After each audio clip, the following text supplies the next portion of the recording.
ஒத்துக்கிறேன். நான் ரோஜாவுக்கு ஃபோன் பண்ணது உண்மைதான்.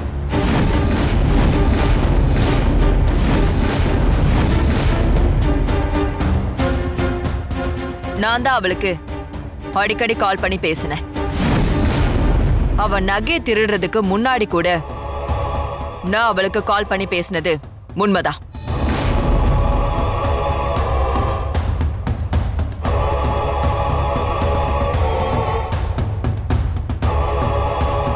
அப்புறம் என்ன இன்ஸ்பெக்டர், அவங்க வாயாலே ஒத்துக்கிட்டாங்க. கூப்பிட்டு போங்க. அப்புறம் இன்னொரு விஷயம், இப்போ இங்க இருக்கிற சில பேருக்கு இவங்க எவ்வளவு மோசமானவங்கன்னு புரிஞ்சிருக்க வாய்ப்பு இருக்கு.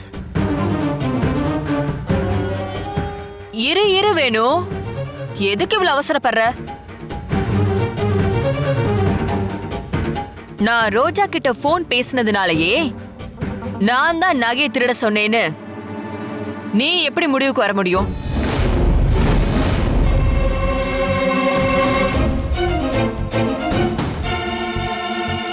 ஏன் இன்ஸ்பெக்டர், உங்களுக்கு கல்யாணம் ஆயிடுச்சா? ஆயிடுச்சு.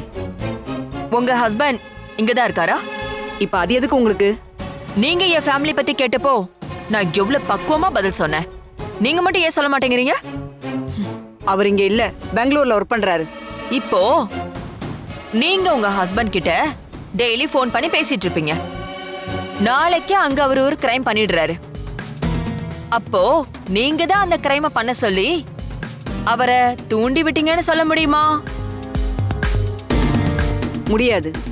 அப்ப அதே மாதிரி ஃபோன் பேசுனதை மட்டும் வச்சுக்கிட்டு நான் தான் ரோஜாவை தூண்டி விட்டேன்னு எப்படி சொல்ல முடியும்?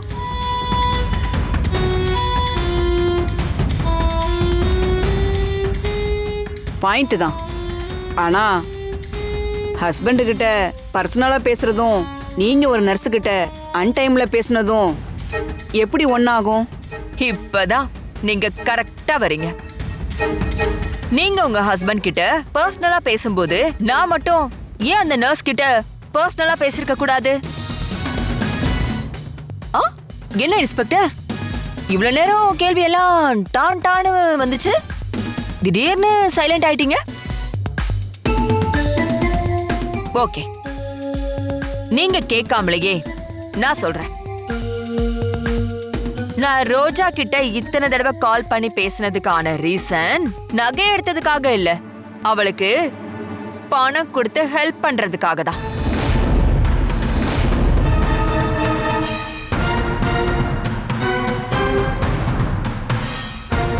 ரோஜா நர்சிங் முடிச்சிட்டு அடுத்தது டாக்டர் படிக்கணும்னு ஆசைப்பட்டுட்டு இருக்கா. அதுல பாஸ் ஆகுறதுக்காக அவ கோச்சிங் கிளாஸ் சேர அவளுக்கு பணம் தேவைப்பட்டுச்சு. அது விஷயமா தான் நானும் அவளும் அடிக்கடி போன்ல பேசிட்டு இருந்தோம். உங்களுக்கு டவுட் வரலாம், பணம் தரதுக்கு எதுக்கு இத்தனை தடவை 2 பேரும் பேசணும்னு. நான் உதவி பண்ணது ரோஜாவுக்கு மட்டும் இல்ல, ரோஜா கூட ட்ரஸ்ட்ல இருந்து படிக்கிற நிறைய பேருக்கு. ஹையர் ஸ்டடீஸ் படிக்க அவ என்கிட்ட ஹெல்ப் கேட்டிருந்தா. அதுக்காக தான் நாங்க அத்தனை தடவை போன்ல பேசணும். அப்புறம் நீங்க சொன்னீங்களே நகையை திருடுறதுக்கு முன்னாடி கால் பண்ணிருக்கேன்னு, அது வேற ஒரு பொண்ணோட படிப்பு செலவுக்காக பணம் தர விஷயமா பேசதான்.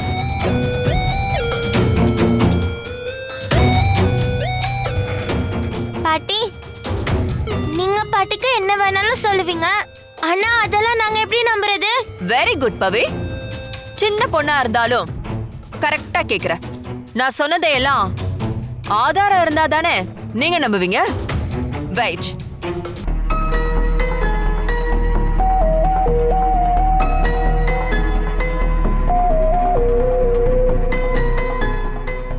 மேடம், இது என்ன தெரியுமா? Bank transaction record. இதுல நான் யார் யாருக்கு எப்பப்போ எவ்வளவு அனுப்பியிருக்கேன்னு டீடைல் இருக்கும். உங்களோட சிடிஆர் லிஸ்ட் மாதிரி.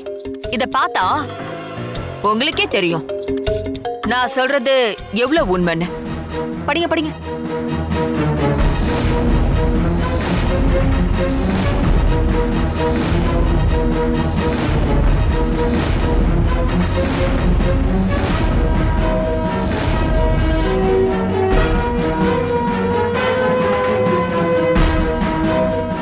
ஆமா, இவங்க சொன்ன மாதிரி ரோஜாவுக்கும் இன்னும் சில ஸ்டூடெண்ட்ஸுக்கும் எஜுகேஷனுக்காக பணம் அனுப்பியிருக்கிறது உண்மைதான்.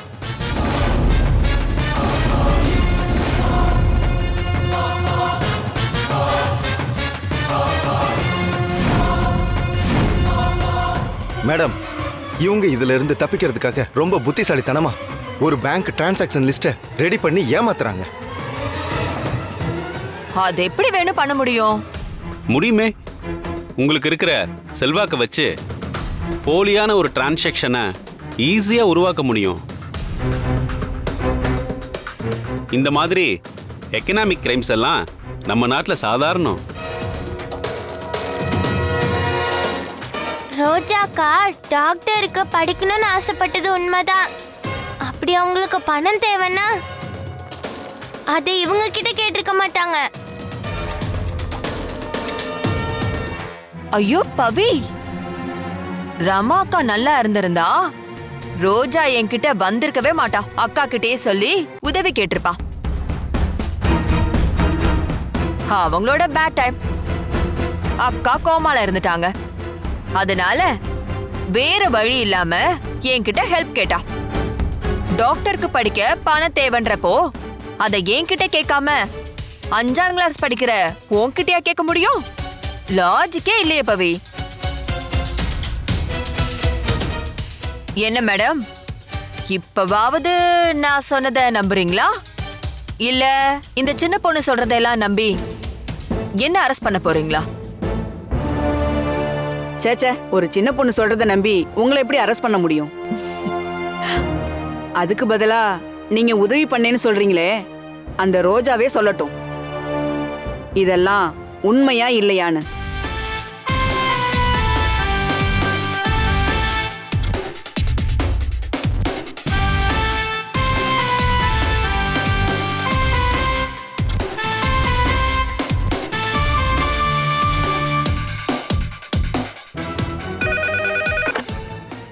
நான் இன்ஸ்பெக்டர் பேசுறேன். நம்ம கஸ்டடியில ரோஜான்னு ஒரு பொண்ணு இருக்கால, அவகிட்ட நான் சொல்ற மாதிரி விசாரிங்க.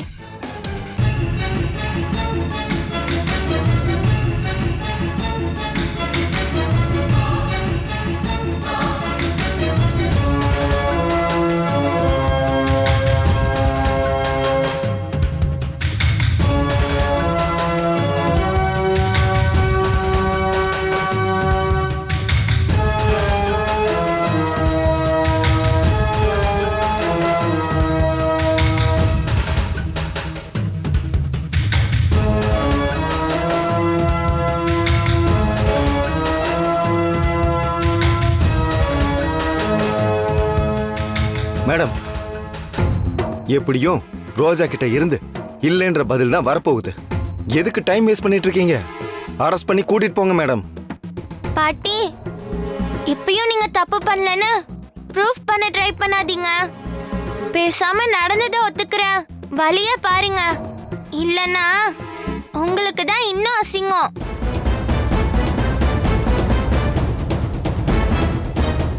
அந்த ரோஜா மட்டும் அப்படி எதுவும் பணம் தரலன்னு சொன்னா மொத்தமா முடிஞ்சு போயிருமே.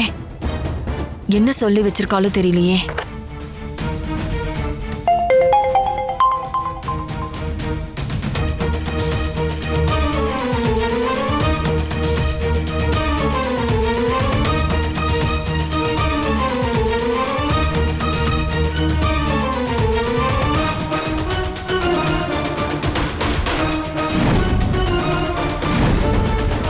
என்ன மேடம், ரோஜா என்ன சொன்னாலாம்? இவங்க சொன்ன மாதிரியே அவ இவங்க கிட்ட பணம் கேட்டிருக்கா. அவளுக்கு மட்டும் இல்ல, அந்த ட்ரஸ்ட்ல படிக்கிற நிறைய ஸ்டூடெண்ட்ஸ்க்கு இவங்க பணம் கொடுத்து ஹெல்ப் பண்ணிருக்காங்க. சோ எல்லாமே உண்மைதான்.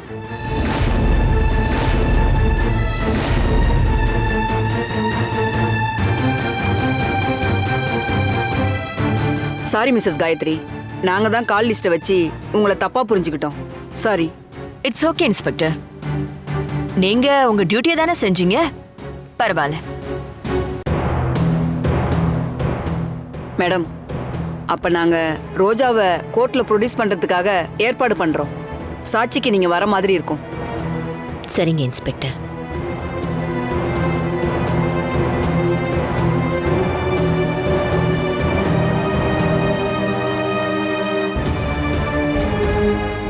கடைசியில என்ன நம்ம பண்ணி உங்களுக்கு இதுல சம்மந்தம் இல்லைன்னு ப்ரூவ் பண்ணிட்டீங்கல்ல. பயங்கரமான கிரிமினல் தாங்க நீங்க. ஏய் நிறுத்துடா. ஏதோ இவ்ளோ நேரம் இங்க போலீஸ் இருந்ததுனால அமைதியா இருந்தோம். அத்தை மேல தப்பே இல்லைன்னு அவங்களே சொல்லிட்டு போனதுக்கு அப்புறமும் என்னடா வார்த்தை இது, கிரிமினல் அது இதுன்னு? அக்கா, உனக்கு இவங்கள பத்தி தெரியாது. ஆமா, உனக்கு ரொம்ப நல்லா தெரியும் பாரு. சரிதா, இப்ப எதுக்கு நீங்க சண்டை போட்டுட்டு இருக்கீங்க? என்னால உங்களுக்குள்ள எந்த பிரச்சனையும் வர வேணாம், விடு. ஒரு தப்பு நடந்தா அதுக்கு 10 பேர் மேல சந்தேகப்படுறது வழக்கம் தானே? அப்படிதானே வேணுவும் என் மேல சந்தேகப்பட்டான். அதுல எனக்கு எந்த வருத்தமும் இல்ல.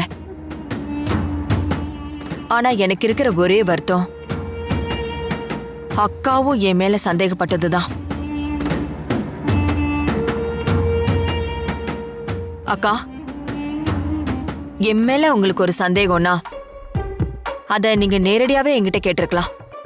அதை விட்டுட்டு போலீஸ் எல்லாம் வர வச்சு என்னென்னமோ விசாரணை கைதி மாதிரி விசாரிச்சு போக்கா, மனசே கஷ்டமா இருக்க. சரி விடுங்க, நடந்தது நடந்துருச்சு. அட்லீஸ்ட் என் மேல எந்த தப்பும் இல்லைன்னு நிரூபிக்க எனக்கு கிடைச்ச ஒரு சான்ஸா நான் இதை எடுத்துக்கிறேன். ஆனா இவ்ளோ நடந்ததுக்கு அப்புறம் நான் இங்க இருந்தா அது நல்லா இருக்காது. நான் கிளம்புறேன். சித்தி, நீங்க இப்ப எதுக்கு சித்தி போகணும்? உங்க மேலதான் எந்த தப்புமே இல்லையே. ஆமா, நீங்க தப்பு செய்யலன்னு தான் ப்ரூவ் பண்ணிட்டீங்களே. அப்புறம் என்ன சித்தி நீங்க போகணும்னு அவசியம் இருக்கு? அத்தை, இப்ப நீங்க போனீங்கன்னா நீங்க தப்பு செஞ்சதாதான் இவங்க எல்லாரும் பேசுவாங்க. அக்கா, இப்பவும் அதை தான் சொல்றோம். இவங்க தப்பு தான் செஞ்சிருக்காங்க. அதை அழகா மறைச்சிட்டாங்க. அதுதான் உண்மை. அந்த உண்மை உறுத்துனனால தான் அவங்களே போறேன்றாங்க. அப்புறம் உனக்கு என்ன? போகட்ட விடு. அதை எப்படிடா விட முடியும்? அத்தையை இங்க இருங்கன்னு சொன்னதே நாங்க தான். அவங்க அப்பயே வேணான்னு தான் சொன்னாங்க. நம்ம குடும்பத்துக்கு அவங்க எவ்வளவு நல்லதெல்லாம் செஞ்சிருக்காங்க. யார் யாரும் இந்த வீட்டுல இருக்கிறப்போ அவங்க இருக்கிறதுல எந்த தப்பும் இல்ல. யார் யாரோனா நீ யார சொல்ற? நான் யார சொல்றேன்னு உனக்கே நல்லா தெரியும். இந்த பாருங்க மாமா, சித்தி மேல தப்புன்னு ப்ரூவ் ஆயிருந்ததுன்னா அவங்கள யாரும் இங்க இருன்னு சொல்ல போறது இல்ல. ஆனா அவங்க மேல தப்பே இல்ல, அவங்க நிரூபிச்சு காட்டிட்டாங்க. ஆமா வேணு, இதுக்கு மேல அவங்க இங்க இருக்க வேண்டாம், வெளியே போங்கன்னு சொன்னா அது நாம செய்யற மிகப்பெரிய தப்பு. அத புரிஞ்சுக்கோ. கிருஷ்ணா, ஒரு நிமிஷம் இரு. நீங்க எல்லாரும் ஒரே குடும்பமா இருக்கீங்க. நான் தான் இந்த வீட்டை பொறுத்த வரைக்கும் யாரோ ஒருத்தி. அதனால எனக்காக நீங்க யாரும் சண்டை போட்டுக்கிறது எனக்கு பிடிக்கல. அதையும் தாண்டி நான் இங்க இருக்கணுமா வேணாமான்னு சொல்ல வேண்டியது ஒரே ஆளு. அது ரமாக்கா மட்டும்தான். அக்கா சொல்லட்டும். அது எந்த முடிவா இருந்தாலும் நான் ஏத்துக்கிறேன். சொல்லுக்கா, நான் இங்க இருக்கலாமா வேணாமா?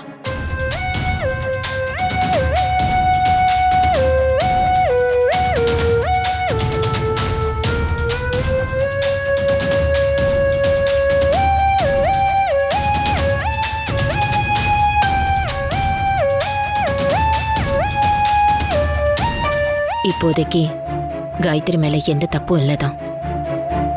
அதே நேரத்துல ரோஜா விஷயத்துல உண்மையான குற்றவாளி யாருன்னு நமக்கு இன்னும் தெரியல. அதனால அது தெரியற வரைக்கும் காயத்ரி இங்கே இருக்கட்டும்.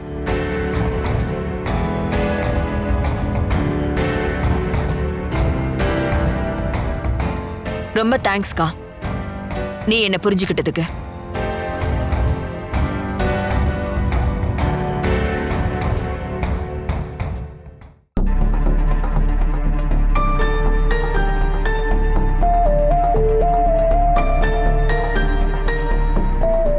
பாட்டி, காயத்ரி பாட்டி நல்லா போய் சொல்லி எல்லாரையும் ஏமாத்துறாங்க. கண்டிப்பா அவங்க சொல்லிதான் ரோஜா அக்கா இதை செஞ்சிருக்காங்க. எனக்கு நல்லாவே தெரியும் பாட்டி. பவி, எனக்கும் கூட 100% இவங்க சொல்லிதான் நடந்திருக்குன்னு தெரியும். ஆனா என்ன பண்றது, அவங்கள சிக்க வைக்கிற மாதிரி ஒரு ஆதாரம் கூட கிடைக்கலையே. இன்ஸ்பெக்டர் ஃபோன் பண்ணி கேட்டப்போ ரோஜா மட்டும் அப்படி இவங்க எந்த காசும் கொடுக்கவே இல்லைன்னு ஒரு வார்த்தை சொல்லியிருந்தா போதும். இந்நேரம் இவங்களை ஜெயிலுக்கு அனுப்பியிருக்கலாம். ஆனா ரோஜா மாத்தி சொன்னதுதான் எனக்கு புரியல. அப்படின்னா ரோஜா அக்காவை இவங்க எதுலயோ சிக்க வச்சிருக்காங்கன்னு நினைக்கிறேன். இல்லனா அவங்க ஏன் இப்படி போய் சொல்ல போறாங்க? புரியுது பவி, ஆனா எதுவா இருந்தாலும் ஆதாரம்னு ஒண்ணு தேவை. அது இல்லைன்னா அவங்க தப்பானவங்கன்னு நம்மால நிரூபிக்கவே முடியாது. ஆனா அத்தை, நீங்களும் ஒரு பெரிய தப்பு பண்ணிட்டீங்க அத்தை. நான் என்ன வேணும் செஞ்சேன்? இவ்வளவு நடந்ததுக்கு அப்புறமும் அவங்கள நம்ம வீட்டுல தங்க வைக்கிறதுக்கு நீங்க ஒத்துக்க கூடாது அத்தை. அவங்க பாம்பு மாதிரி, அவங்களோட குணம் என்னைக்குமே மாறாது அத்தை. அவங்க இந்த வீட்டுல இருக்கிற வரைக்கும் நமக்கு ஆபத்து தான் அத்தை. ஆ, புரியுது வேணும். ஆனா என்ன காரணம் சொல்லி காயத்ரி அனுப்புறது சொல்லு. அவ மேல தப்பே இல்லாத மாதிரி எல்லாத்தையும் ரெடி பண்ணி வச்சு எல்லாரையும் நம்ப வச்சுட்டா. இந்த சூழ்நிலையில அவளை அனுப்புனா நம்ம வீட்டுல உள்ளவங்களையே நமக்கு எதிரா திருப்பிடுவா. அது மட்டும் இல்ல, எதிரி நம்மளை விட்டு தூரமா இருக்கிறத விட நம்ம பக்கத்திலே இருக்கிறது கூட நல்லதுதான்.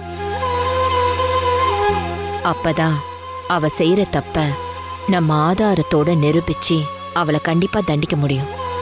இல்ல அத்தை, நாம என்னதான் அவங்க செஞ்ச தப்ப நிரூபிக்க பார்த்தாலும் அதுல இருந்து அவங்க தப்பிச்சுட்டே தான் இருக்காங்க. ஏன்னா இது முதல் தடவை இல்ல,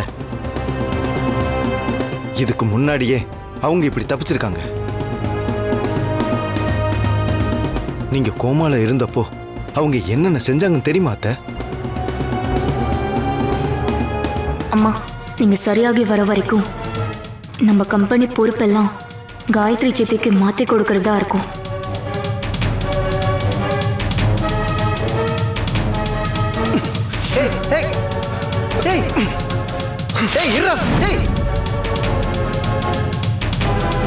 ஏன் அத்தை கோமால இருக்கிறத பயன்படுத்திக்கிட்டு இந்த மாதிரி தூண்டில் போடுற வேலையெல்லாம் இனிமே வச்சுக்காதீங்க. நான் ஒருத்தன் இங்க இருக்கிற வரைக்கும் எங்க கம்பெனில இருந்து ஒரு செங்கலை கூட உங்களால உருவ முடியாது. ரமா குரூப் ஆஃப் கம்பெனிய ஏன் கட்டுப்பாட்டுக்குள்ள கொண்டு வந்து அதை ஒண்ணு இல்லாம நான் ஆக்கி காமிக்கிறேன். பாக்குறீங்களா? அதையும் தான் பாப்போமே. மாமாவை சிக்க வச்சதுக்கான காரணமே அவங்க தான் எனக்கு தெரியும். ஆனா அதை நிரூபிக்கிறதுக்குள்ள அவங்க வேற ஒருத்தரை வச்சு டிராமா பண்ணி அக்காவை நம்ப வச்சுட்டாங்க. அதுக்கப்புறமும் அவங்க சும்மா இல்ல. பவியை என்ன செஞ்சாங்கன்னு தெரியுமா அத்தை?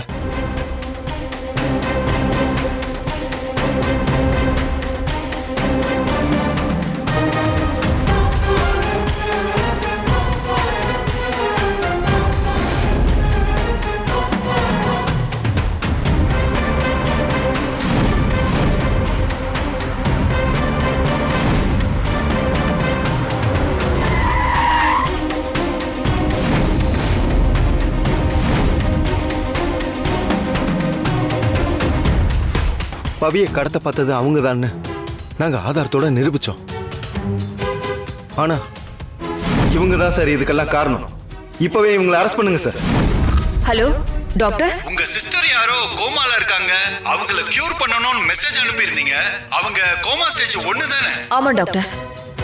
இப்போ உங்ககிட்ட இருக்கிறது 2 வாய்ப்பு தான். ஒண்ணு என்ன ஜெயிலுக்கு அனுப்புறது, இன்னொன்னு ரமாவை காப்பாத்தணும். நாங்க இந்த கேஸ வாபஸ் வாங்கிக்கிறோம். இதை விட்டா உங்களை பொழைக்க வைக்க வேற வழி இல்லைன்றதுனால அவங்க சொன்னதுக்கு நாங்க ஒத்துக்கிற மாதிரி ஆயிடுச்சு. என்ன வேணும் நீ? இப்படி ஒரு அருமையான வாய்ப்பு கிடைச்சிருக்கு, எனக்காக அதை விட்டு கொடுத்துட்டேன்னு சொல்றியே? இல்ல பாட்டி, அந்த நேரத்துல அவங்கள மாட்டி விடுறத விட உங்களை காப்பாத்துறது தான் எங்களுக்கு முக்கியம்னு தோணுச்சு. அதான் அப்படி செஞ்சோம்.